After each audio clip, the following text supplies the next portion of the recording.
mulai taklim kita pada kesempatan hari ini. Mudah-mudahan yang lain yang belum bergabung bisa segera bergabung bersama kita. Baik, bismillahirrahmanirrahim. Assalamualaikum warahmatullahi wabarakatuh.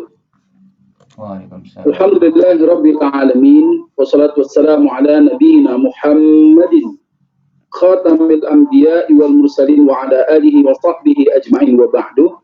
Jemaah dirahmati Allah Subhanahu wa taala, alhamdulillah Allah Subhanahu wa taala mengumpulkan kita di satu media yang tidak biasa. Mudah-mudahan tidak mengurangi semangat kita untuk terus belajar apa-apa yang pernah diajarkan oleh Rasulullah Muhammad sallallahu alaihi wasallam lewat tangan-tangan para ulama, sampailah ilmu itu kepada kita, yang mudah-mudahan ilmu yang bisa disampaikan pada kesempatan hari ini terkait dengan babul mawarith, hal-hal yang terkait dengan ilmu waris, yang insya Allah melanjutkan kajian pada waktu yang lalu. Hari ini kita akan membahas tentang hibah orang tua kepada anaknya.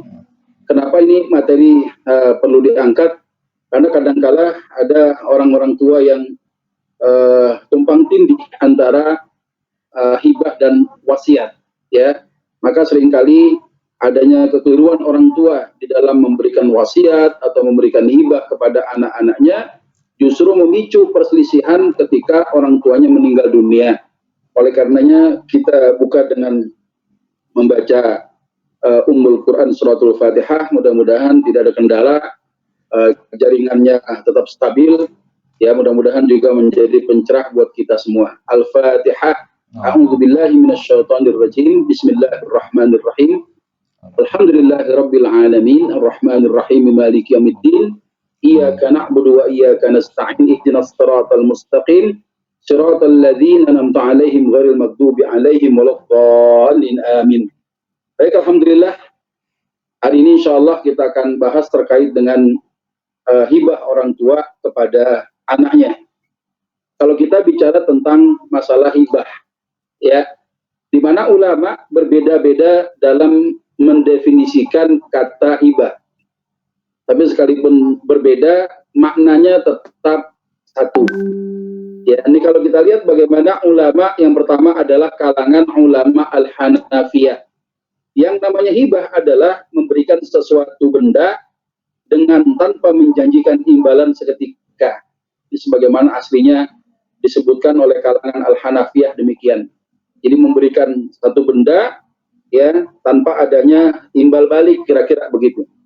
Nah, kemudian termasuk juga ulama Al-Malikiyah, di mana ulama Malikiyah ini menyebutkan bahwa hibah adalah memberikan milik, ya, sesuatu zat dengan tanpa imbalan kepada orang yang diberi, dan juga kadang hibah ini disebut dengan hadiah juga. Ya, ini kata ulama Al-Malikiyah. Sementara kata ulama yang lain, ya, misal ulama Asy-Syafi'iyah menyebutkan hibah itu memberikan milik secara sadar sewaktu hidup.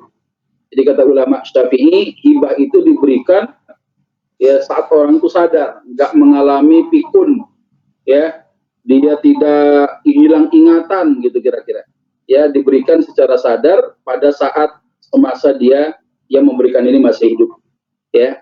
Nah, kemudian kita juga mengenal ada kompilasi hukum Islam, ya. Di KHI itu juga disebutkan yang namanya hibah, pemberian satu benda secara sukarela tanpa imbalan dari seorang kepada orang lain yang masih hidup untuk dimilikinya benda itu.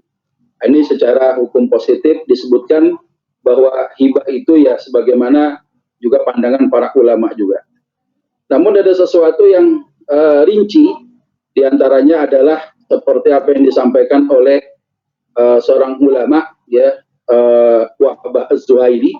Beliau menyebutkan membedakan antara sedekah, hibah, dan atiyah. Ya, pertama adalah bicara tentang sedekah. Sedekah ini adalah pemberian sesuatu dari seorang kepada orang yang membutuhkan, ya, yang pemberiannya itu punya tujuan tidak lain adalah untuk taqarruban ilallahi ta'ala, untuk mendekatkan diri kepada Allah Subhanahu wa ta'ala. Jadi orang kalau ngasih sedekah nggak ada berharap kembali. Kalaupun ada kembali, itu pahala di sisi Allah Subhanahu wa ta'ala. Ini sedekah namanya. Nah, sementara hadiah, ya, adalah sesuatu yang diberikan kepada orang yang layak mendapatkannya sebagai bentuk penghormatan dan untuk menciptakan sebuah keakraban. Jadi kalau ada orang bicara tentang hadiah, gitu ya, ini semacam pemberian, dan itu sebagian ulama menyebutkan ya hibah itu bagian daripada hadiah itu. Ya, ini tidak lain adalah untuk menciptakan semakin hubungannya semakin erat, hubungan silaturahim, hubungan pergaulan dan lain sebagainya. Ya. Nah, kemudian juga apa sih yang disebut dengan atiyah? Ya, atiyah ini pemberian seseorang yang dilakukan ketika dia dalam keadaan sakit menjelang kematian. Jadi kita sering mendengar kata wasiat, ya.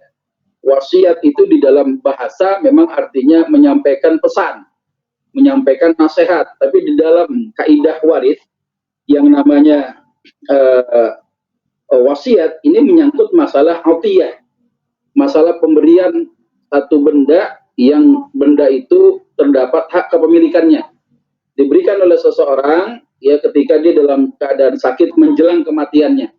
Maka kita seringkali menyebut wasiat ini ya kalau menyangkut masalah hak kepemilikan disebut dengan nama atiyah. Nah, ini ada ulama yang membedakan pemberian-pemberian tadi ya.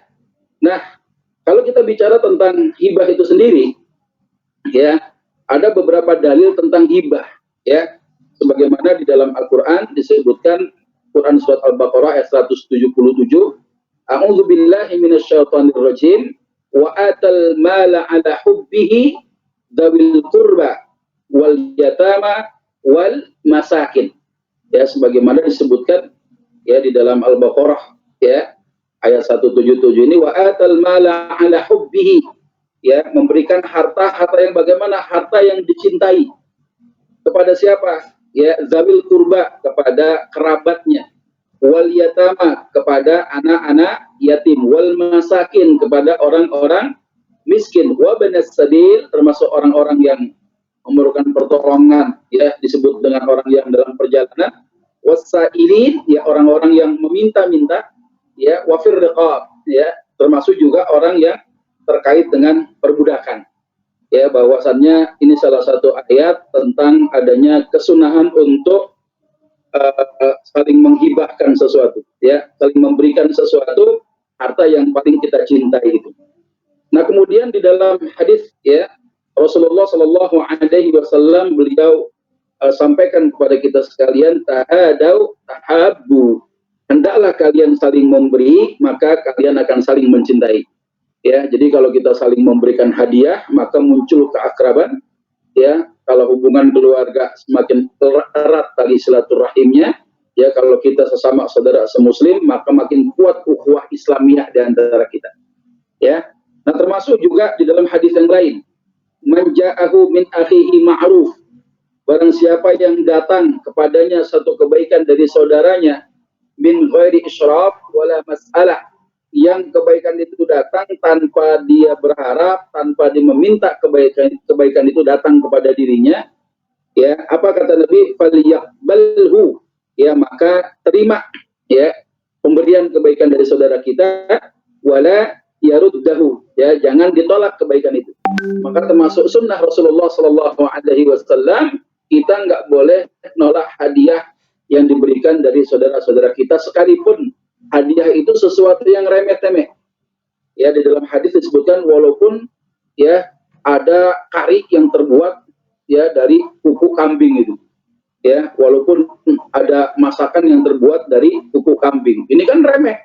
Ya, tapi kita nggak boleh ya menolak pemberian saudara kita berupa kebaikan yang kita tidak meminta dan kita tidak harapkan. Kenapa alasannya? Fa innahu rizqun saqallahu ilaih, karena itu termasuk rezeki yang dialirkan oleh Allah Subhanahu wa taala kepadanya. Jadi ini salah satu ya kesunahan bahwasannya ada perintah untuk saling memberi, dan termasuk juga sunnahnya Rasulullah. Ya, ketika ada orang memberikan sebuah kebaikan, hadiah kepada kita, jangan ditolak. Kenapa? Karena pada waktu itu Allah Subhanahu wa taala sedang mengalirkan rezeki kepada kita sekalian. Ya. Nah, berikutnya bagaimana terkait dengan rukun dan syarat hibah? Ternyata hibah punya rukun, hibah punya syarat. Ya, sekalipun ini sifatnya sunnah, ini menyangkut masalah konsekuensi tentang sah atau tidaknya hibah seseorang kepada orang yang diberikan hibah itu. Ya, sehingga orang yang mendapatkan hibah itu mendapatkan hak tasarruf untuk menggunakan ya harta yang telah diberikan dari seseorang kepada dirinya. Ya. Jadi kalau kita bicara tentang rukun dan syarat hibah, bagaimana para ulama jumhur menetapkan ada 4. Jadi kebanyakan ulama ya ini menyebutkan bahwasannya rukun hibah ini ada 4. Yang pertama adalah menyangkut masalah ya yang terkait dengan hibah ini ada al-wahib ya. Al-wahib ini adalah orang yang memberikan hibah ya. Al-wahib ya, dia sebagai pemilik barang ya, ketika dalam kondisi sehat dia memiliki barang dalam kondisi sehat, kemudian dia memiliki kewenangan untuk melakukan tindakan terhadap urusan dia. Artinya al-wahib ini adalah seorang yang memiliki harta secara sempurna. Ya, hartanya itu dimiliki pada saat dia masih sehat gitu ya. Kemudian dalam kondisi sehat itu dia punya kewenangan untuk melakukan tindakan terhadap urusan-urusan yang menyangkut dengan hartanya. Ya. Nah, kemudian kita mengenal bicara tentang al-wahib ini. Kalau ada orang yang sakit, ya, misalnya ada ayah dalam kondisi sakit, ada anak yang menuntut hibah, ya, kepada ayahnya daripada harus membagi harta warisan, kira-kira begitu. Ya, daripada nanti ayah keburu meninggal, bagi-bagi sekarang aja dah. Ya, daripada babe entar meninggal dunia, kita jadi ribut, bagi-bagi sekarang aja dah, gitu kan. Nah, dalam kondisi demikian, ya kalau ada orang dalam keadaan sakit parah, ya, dia menghibahkan sesuatu kepada orang lain, lantas nggak lama dia kemudian meninggal dunia, maka hibah tadi masuk sebagai wasiat. Ya, dimana kita tahu wasiat, kata Nabi, apalah wasiyata liwarithin, ya, tidak ada wasiat untuk ahli waris. Ya, jadi kalau ada orang mendapatkan hibah dari calon pewarisnya, yang calon pewaris ini dalam keadaan sakit yang parah, tiba-tiba dia menghibahkan sesuatu kepada calon ahli warisnya, kemudian tiba-tiba meninggal dunia, ya, maka jelas statusnya bukan calon lagi, tapi sudah jadi pewaris, dan yang menerima adalah nantinya adalah ahli waris. Nah, ini ternyata hibah tadi dianggap nggak sah. Kenapa nggak sah? Karena sudah masuk perkara disebut dengan wasiat. Dan wasiat itu tidak boleh diberikan kepada ahli waris. Jadi wasiat itu hanya kepada mereka yang bukan termasuk ahli waris. Ya. Nah, di mana ini persyaratan yang paling utama terhadap al-wahib ini, ya, dalam kondisi sehat atau sakit dia memberikannya. Kemudian juga ada al-mauhub lah. Ya, kalau kita lanjutkan al-mauhub lahu, gitu ya. Ada orang yang menerima hibah, ya.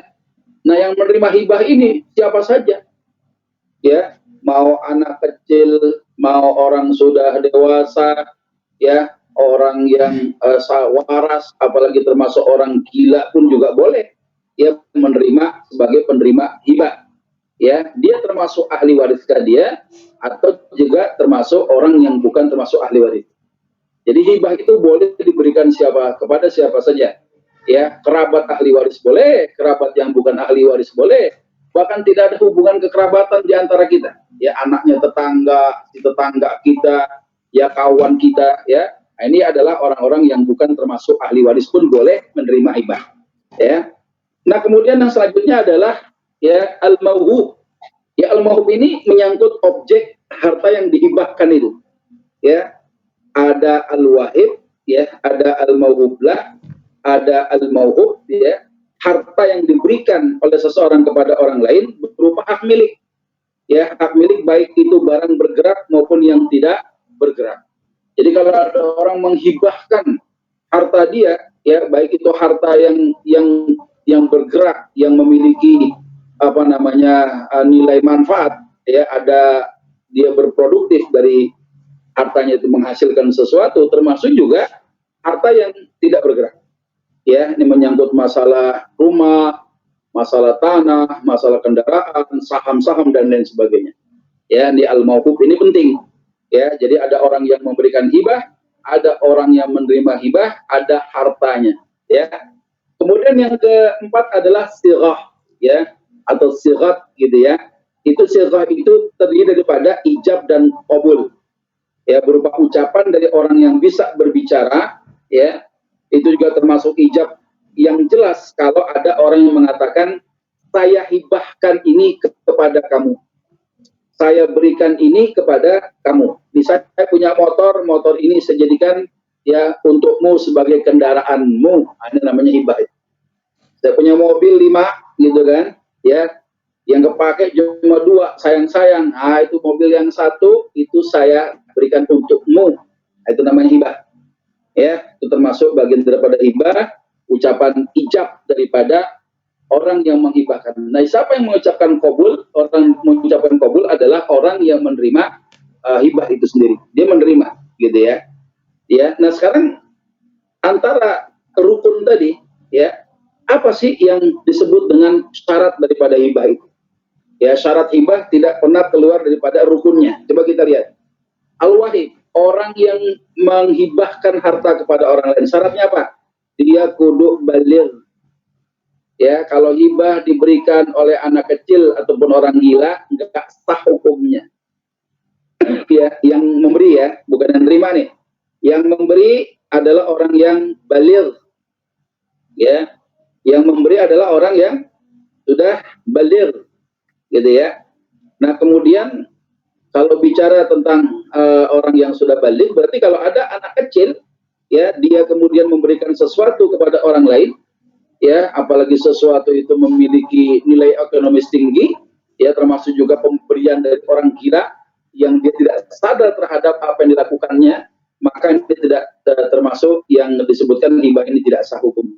Termasuk al-wahib ini kudu berakal, ya, dia tidak pikun. Kalau ada orang tua ngasih hibah, yang anak itu tahu bahwa orang tua ini pikun, kadang iya, besoknya, kadang enggak, hari ini enggak, besoknya iya, ya, maka tidak sah hukumnya. Kenapa? Secara akal dia dianggap orang yang tidak berakal, ya. Kemudian yang ketiga, memiliki hak tasarruf terhadap hartanya. Orang ini, ya, tidak hanya dia memiliki zatnya saja, tapi dia memiliki kekuasaan untuk mengelola hartanya. Ada hak tasarruf, ada hak kepemilikan di dalamnya.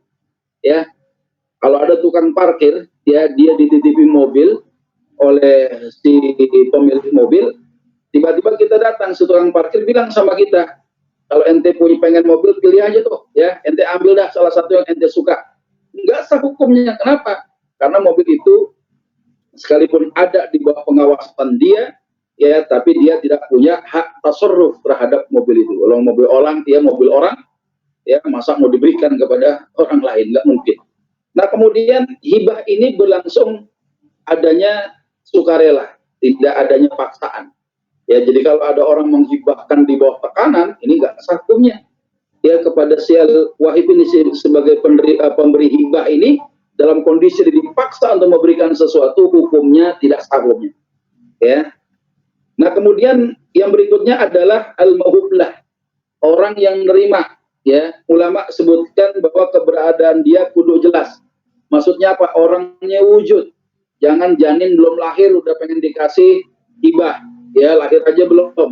Atau orang disebutkan namanya si Ucok misalnya. Ucok tuh di mana? Ya, Ucok tuh orang mana? Nggak tahu. Keberadaannya nggak jelas. Jadi orang yang menerima hibah itu adalah orang yang cukup dimaklumi, cukup diketahui, ya, oleh orang banyak bahwa keberadaannya itu jelas. Ya, nah kemudian al-mauhub, ya, masalah harta ini syaratnya apa? Objek yang dihibahkan wujud saat dihibahkan itu. Misalnya ada orang yang menghibahkan sesuatu yang belum wujud, ya. Nanti ini kalau ini panen, tanaman saya panen, ada buahnya untuk kamu. Ya, jangankan bicara panen, orang nanamnya aja belum. Ini nggak bisa. Ya. Nanti kalau padi saya panen nanti untukmu, boro-boro tuh panen, nanamnya saja belum. Ya, sehingga ucapan semacam itu, ya, tidak masuk syarat terhadap objek harta yang dihibahkan. Kemudian memiliki nilai, ya, memang semuanya punya nilai, tapi ada yang nilai biasa dengan nilai yang ekonomis tinggi. Ya, yang disebut dengan punya nilai ini, ya, dia bisa dimanfaatkan, ya, dan berlangsung cukup lama nilai pemanfaatannya. ya ini disebutkan syarat tentang objek hartanya, karena nanti akan ada hibah makanan atau hibah sesuatu yang tidak bisa ditakar seperti sebuah properti misalnya. Kemudian harta ini dimiliki secara sempurna oleh si pemberi hibah. Ya jangan kayak setukang parkir tadi, mobilnya banyak bukan punya dia tuh. Ya bagaimana mungkin mobil bukan punya dia dihibahkan ke orang lain, nggak bisa. Kenapa? Karena dia tidak memiliki, ya bukan sebagai pemilik mobil itu. Yang keempat, ini pun juga banyak ulama ya mengaminkan bahwa syarat sah daripada hibah itu ya adalah bahwasannya dia terjadi serah terima, ya dia memiliki ada serah terima yang menyerahkan adalah orang yang punya harta, kemudian benda itu berpindah kepada si penerima hibah itu. Dan banyak ulama yang kemudian memasukkan syarat daripada hibah itu sah kalau sudah terjadi serah terima, walaupun nanti kita akan lihat ada beberapa perbedaan tengah-tengah para ulama. Kemudian berikutnya adalah sirah. Sirah ini ya antara ijab dan qabul itu berlangsung secara mualah. Mualah itu nyambung. Jangan sampai terjadi penundaan. Ya antara orang yang menghibahkan mengatakan saya akan memberikan sesuatu kepadamu, tapi orang yang menerima ini nggak ngomong mau menerima, jadi diem aja, dia menang baik gitu kan. Ya, ini nggak sah hukumnya. Kenapa? Tidak ada proses terjadinya akad ijab dan qabul antara orang yang menghibahkan dan yang menerima hibah. Kemudian tidak terkait dengan syarat dan waktu, ya. Yang namanya hibah itu kan memindahkan pokok hartanya, gitu kan. Ketika memindahkan pokok hartanya, maka ini akan berlangsung terus-menerus. Ya, nanti akan terjadi perbedaan kalau seandainya ada orang yang menghibahkan dari sisi manfaat saja. Nanti kita akan bahas itu. Ya, nah jadi ini kira-kira ya syarat tentang adanya hibah menyangkut masalah rukun hibah itu sendiri. Ya, nah ada ulama menyebutkan macam-macam hibah. Ada yang disebut dengan al-umroh, bukan umroh ya. Al-umroh ini ada orang yang menghibahkan dari sisi manfaat. Ya, penerima hibah boleh memanfaatkan benda yang dihibahkan selama penerima hibah masih hidup. Ya, jika penerima itu meninggal dunia, maka benda yang dihibahkan harus kembali kepada pemberi hibah. Siapa contohnya? Ada orang dapat rumah dinas, ya, rumah dinas dari negara, rumah dinas dari kantor. Ya dihibahkan sifatnya apa? Al-umroh, yang diambil manfaatnya saja. Kalau si karyawan itu meninggal dunia, ya maka akan kembali kepada negara. Ya, kalau seandainya rumah yang ditempatkan itu adalah yang diberikan hibah ini meninggal dunia, maka kembali kepada pemiliknya atau kembali untuk kepada ahli warisnya. Ya, makanya kalau ada anak yang disampaikan sama orang tua, ini tanah tuh saya ngelomanfaatin aja dah. Disebut dengan manfaatkan itu adalah bukan pokok hartanya, tapi dari sisi nilai manfaat. Ya, berarti kalau seandainya orang yang menempati tempat itu dia meninggal dunia, dia akan kembali kepada pemiliknya, ahli warisnya. Begitupun juga sama. Ya, yang memberikan izin untuk mengambil manfaat dihibahkan itu dia meninggal dunia, ya sekalipun si penerima masih hidup, itu akan dikembalikan lagi kepada ahli warisnya. Ya, ini jangan sampai udah kita diizinkan tinggal di situ, ya kita bangun rumah di situ, orang yang memberikan hibah al-umroh ini meninggal dunia, malah kita songong, dikasih jantung, dikasih hati, minta ampela, kira-kira begitu. Ya, jadi masya Allah ini yang terjadi demikian. Ya, nah kemudian juga ada contoh misalnya seorang mengatakan saya hibahkan rumah ini sama kamu seumur hidupmu dan untuk keturunanmu. Konsekuensinya apa? Misalnya ada orang yang kita panggil, bang, sini bang, ini rumah, ya, ini buat ente seumur hidup ente pakai nih, dan juga untuk keturunan ente. Nah, ini konsekuensinya seperti apa? Kalau si penerima hibah tiba-tiba wafat, ya maka rumah itu tidak dikembalikan kepada si pemberi hibah atau ahli warisnya. Alasannya apa? Karena akadnya itu menyebutkan ya menjadi juga milik keturunanmu juga. Ya, aku berikan rumah ini seumur hidupmu dan menjadi milik keturunanmu. Ya, jadi kalau orang itu meninggal dunia yang menerima hibah, dia menjadi apa? Menjadi warisan untuk keturunan dia. Ya.